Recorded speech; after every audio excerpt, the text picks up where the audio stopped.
Some people believe that if you put enough effort into something, you can manifest what you want. Positive energy yields positive results, but what happens when you manifest something you don't want? Something evil. When I was a kid, my brother and I would try and scare one another with stories of ghosts, demons, and shadow men. We always tried to one-up each other, describing more vivid, disturbing creatures and interdimensional beings. This was an everyday activity, and it went on for 6 or 7 years. We grew up in a Catholic home, so we knew about demons at a young age. They scared us when we were kids, but when you grow up, you realize that humans are the real evil. I still remember the first time something happened at home. It was the summer of 2000. Our grandpa had passed away a few months prior, and we were still dealing with the empty void his death left behind.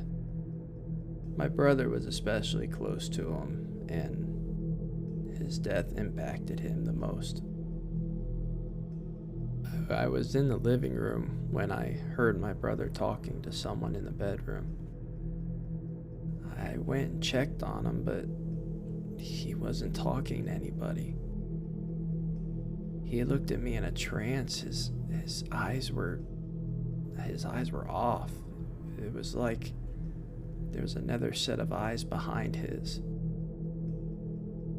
He snapped out of it when I asked him who he was talking to, but he just stared at me for a few seconds before saying, "Grandpa is burning in hell, and you will too." I was shocked, and I asked him, "Why would you say that?" But he was already leaving the room. Over the next few months, Tyler had grown more and more distant. I would still hear him talking with someone or something, but I learned it was best to leave him alone. I guess I just assumed it was part of his grieving process. One night we both went to bed around 9 o'clock. We shared a room, so it wasn't unusual for me to wake up when he needed to go to the bathroom. It was around midnight, and I'd woke up to the door opening, but I didn't think anything of it, so I went back to sleep.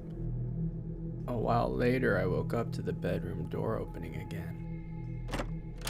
A few minutes passed before I heard him calling my name. It was dark, but I could make out his figure standing over the bed. He said he needed to tell me something about the stories as kids. They were just stories, but he said they weren't. I asked what he meant, but he just said they weren't stories again. I started to get a little freaked out as he kept talking. When Grandpa passed, he started hearing someone talking to him. It sounded like him at first, but after a while the voice started to change. I told him I didn't understand, but he kept saying that the voice has been with us since we were younger. It told him they could bring Grandpa back, he just needed a vessel. Something wasn't right. I didn't like how he was talking. I told him to go back to sleep before Mom and Dad woke up, but I stopped when he placed his hand on my shoulder. "Mom and Dad are dead." "Why would you say that?"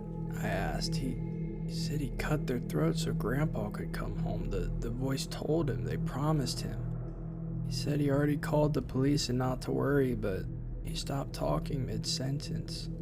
He slowly turned to the door and walked out of the room. I was too scared to move, so I just laid in my bed. Why would he say that?